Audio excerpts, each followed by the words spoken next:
Sekali lagi, saat kebenaran sudah terpapar cukup panjang, tergeser maksudnya, kebenaran sudah bergeser menjadi pembenaran melalui konspirasi definisi deskripsi hasil dari sebuah opini, maka kebenaran semakin terkikis dan hilang. Pada saat pembenaran sistem kehidupan ini dengan doktrin dan dogma, sehingga banyak orang yang sekarang ini sudah mulai religius trauma, itu bahasa anak muda, ini bahasamu, ini bahasamu. Sekarang saya mendengar juga dari anak-anak muda itu mengatakan religius trauma, nggak istilah, oh ya madok juga kan gitu, sebenarnya kan gitu.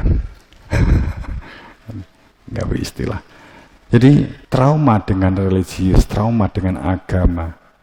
Namun pada saat kebohongan hasil dari pembenaran terkuak, saat kebohongan mulai terpapar dengan kebenaran, kalau ini terpapar, kalau kebohongan mulai terpapar dengan kebenaran, biasanya orang yang telah melakukan perilaku kebohongan, apapun ini, tidak hanya tentang agama, tidak hanya tentang pertanian, tidak hanya tentang keluarga. Saat kita itu bohong dan selama ini telah dipercaya kebohongan itu sebagai kebenaran, pada saat mulai ada tanda-tanda terkuak, terpapar dengan kebenaran, maka orang yang terkena dampak kebenaran karena kebiasaannya adalah bohong, itu akan mati-matian mempertahankan konsep kebohongan yang telah dipegang.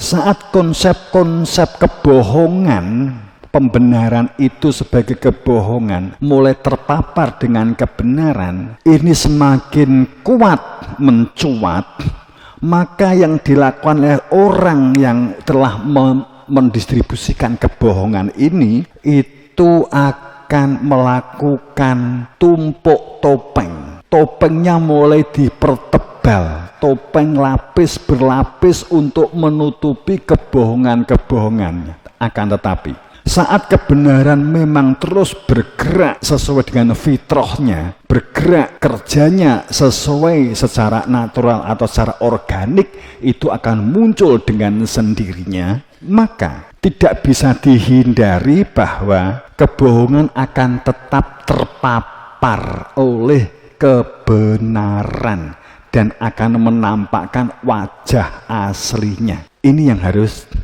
hati-hati, berlaku jujur. Itu kan kalau dipanjang lebarkan kan begitu.